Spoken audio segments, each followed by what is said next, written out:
चित्रलेखा।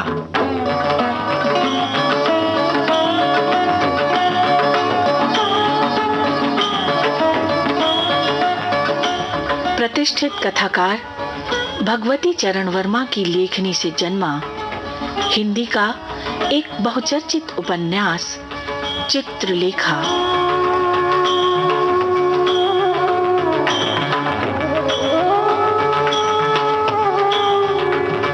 पाप और पुण्य की धारा में चिंतन का चक्रवात चित्रलेखा।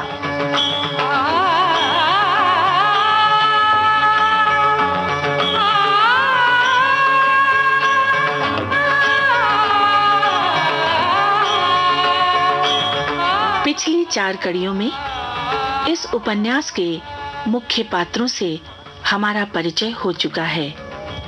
विशाल देव तपस्वी कुमार गिरी के संरक्षण में और श्वेतांक सामंत बीजगुप्त के सानिध्य में पाप की परिभाषा खोज रहे हैं।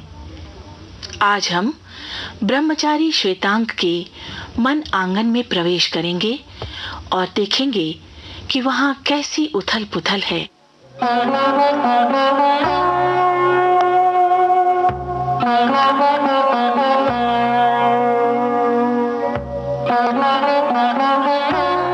प्रायः नित्य ही रात के समय श्वेतांक को चित्रलेखा के साथ उसके भवन तक पहुंचाने जाना पड़ता था। उस समय चित्रलेखा मद से उतावली रहती थी। चित्रलेखा की आंखों की मस्ती श्वेतांक के हृदय में एक प्रकार का कंपन उत्पन्न कर देती थी। स्त्री और मदिरा तेल से भरे दीपक की प्रज्वलित ज्योति थी, जिसके चारों ओर श्वेतांक एक पतंगे की भांति चक्कर काट रहा था। श्वेतांक जिस समय चित्रलेखा की ओर देखता था, एक विचित्र प्रकार के सुख का अनुभव करता था। और वो सुख क्या था? अज्ञात चाह का कंपन। जिस समय चित्रलेखा की अधखुली मस्त आंखें श्वेतांक की आंखों से मिल जाती थीं, उस समय श्वेतांक पागल की भांति झूमने लगता था।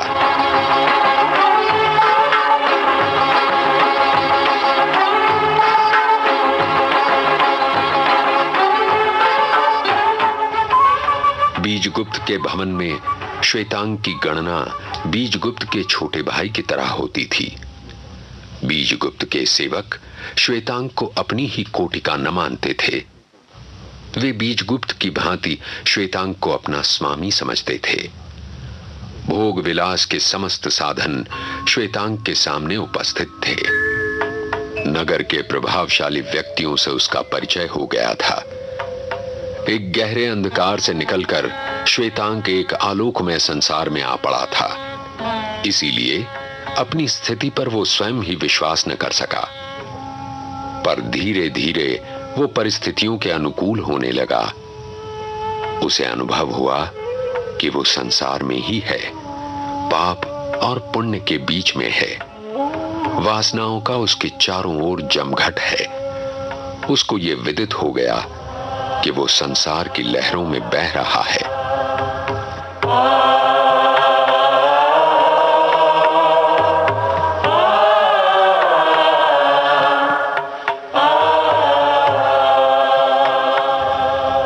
उस दिन बीजगुप्त कारणवश बाहर चला गया था।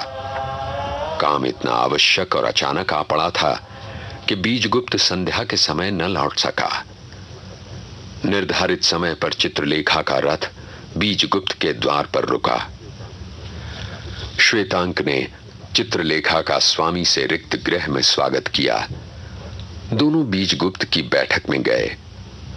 बीजगुप्त को न देखकर चित्रलेखा ने पूछा, तुम्हारे स्वामी कहाँ हैं? तुम्हारे स्वामी कहाँ हैं? ब्रह्मचारी ने नर्तकी के मुख से यह प्रश्न सुना और उसे बुरा भी लगा। यह वाक्य तीर की भांति पैना था, और यदि यही वाक्य किसी दूसरी साधारण स्त्री के मुख से निकला होता तो श्वेतांक शायद उसका कटु उत्तर देता या इस पर बुरा तक मानता। श्वेतांक को प्रथम बार अपनी स्थिति और अपनी लघुता का आभास हुआ। और साथ ही उसे परिताप भी हुआ, पर वो अपने मनोभावों को दबा गया। देवी, कार्यवश वे कहीं बाहर गए हैं। कब तक उनके आने की संभावना है? आते ही होंगे। श्वेतांक, मुझे प्यास लगी है। श्वेतांक उठ खड़ा हुआ। उसे अपनी स्थिति का ज्ञान हो चुका था और उसी के साथ उसको बीजगुप्त के वे शब्द भी याद हो आए थे, चित्रलेखा तुम्हारी स्वामिनी है। अपने हाथ से वो स्वयं ही स्वर्ण पात्र में शीतल जल ले गया।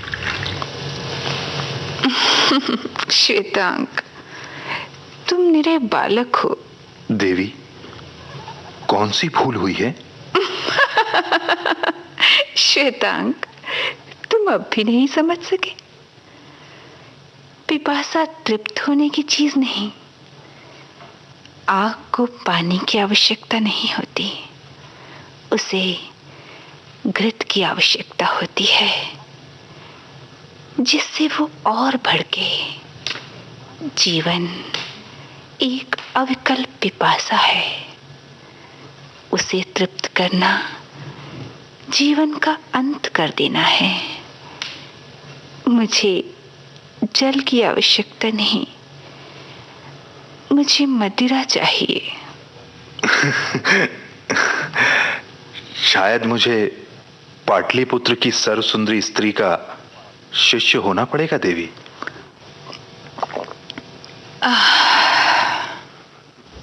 एक घूंट पीकर चित्रलेखा ने मदिरा का प्याला श्वेतांक के सामने रख दिया। उस समय वो तकिए के सहारे बैठी हुई थी। उसके सिर का वस्त्र खिसक गया था और उसके सिर के बाल अंधकार की भांति काले थे। उन बालों से गुंथी हुई मोतियों की माला प्रकाश की भांति चमक रही थी। कितना सुंदर था उसका वेश। श्वेतांक ने कभी ऐसी अनुपम सुंदरी की कल्पना तक न की थी। चित्रलेखा का यौवन उन्माद का प्रतिबिंब था। उसके अरुण कपोलों पर लाली थी। उसके अधर मंद मुस्कान से भीगे हुए थे। उसकी आंखें हंस रही थीं। श्वेतांक मौन भाव से चित्रलेखा के सौंदर्य को निरख रहा था। देखती हूँ श्वेतांक, तुम मदिरा नहीं पीते। मैंने तुम्हारे सामने मदिरा का पात्र बढ़ा दिया है, पर तुम्हारे हाथ इसे मुंह तक ले जाने का साहस नहीं कर सकते। मैं तुमसे एक प्रश्न पूछूंगी, उसका ठीक ठीक उत्तर देना होगा। तुम ब्रह्मचारी रहे हो और तुम्हारे गुरु ने तुमसे मदिरा पीने का निषेध किया होगा।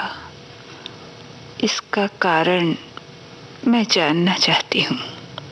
देवी, संयम जीवन का एक आवश्यक अंग है और मदिरा और संयम में विरोध है। और संयम का लक्ष्य क्या है? सुख और शांति। और जीवन का लक्ष्य? जीवन का लक्ष्य सुख और शांति। यहीं पर तुम भूलते हो नवयुवक।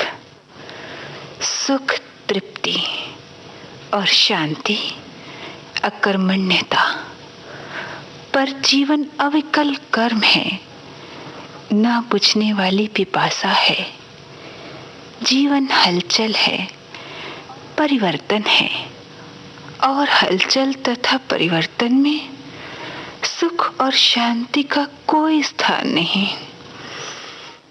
चित्रलेखा ने मदिरा का पात्र श्वेतांक के होठों पर लगा दिया। श्वेतांक ने एक बार मदिरा के पात्र को हटा देने को सोचा, पर चित्रलेखा की हंसती हुई आंखों में विचित्र जादू था। वो न तो चित्रलेखा को रोक सका और न अपने ही को।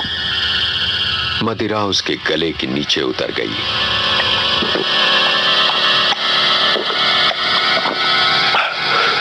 इसी समय बीजगुप्त ने पीछे से हंसते हुए कहा, ब्रह्मचारी, आज तुम्हें नर्तकी ने दीक्षा दी है। इसके उपलक्ष्य में मैं चित्रलेखा को बधाई देता हूं।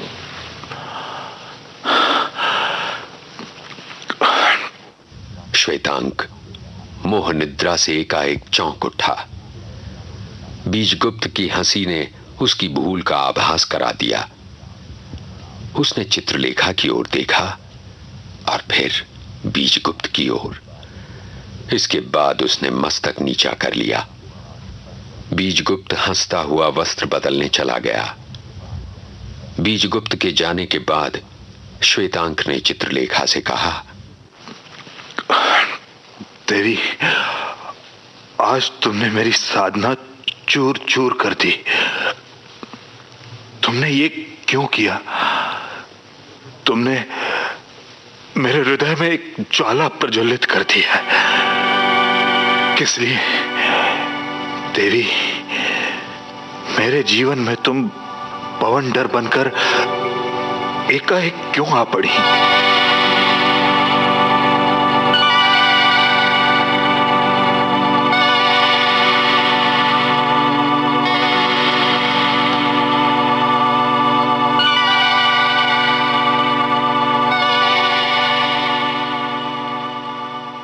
चित्रलेखा का सौंदर्य निश्चय ही एक बवंडर था, जिसने ब्रह्मचारी श्वेतांक की साधना को चूर चूर कर दिया। किंतु ये केवल आरंभ था। इसके आगे ब्रह्मचारी के तन मन की क्या दशा हुई, सो हम पढ़ेंगे उपन्यास के अगले पृष्ठों पर, छठी कड़ी में।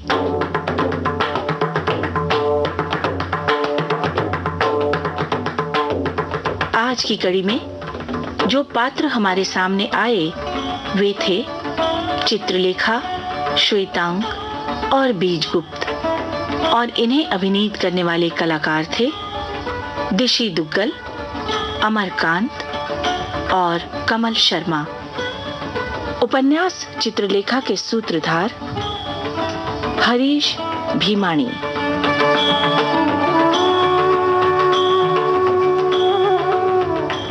सहायक राजेश मलिक। और रेडियो पठन की इस परिकल्पना को साकार कर रहे हैं लोकेंद्र शर्मा और विजय लक्ष्मी छाबड़ा।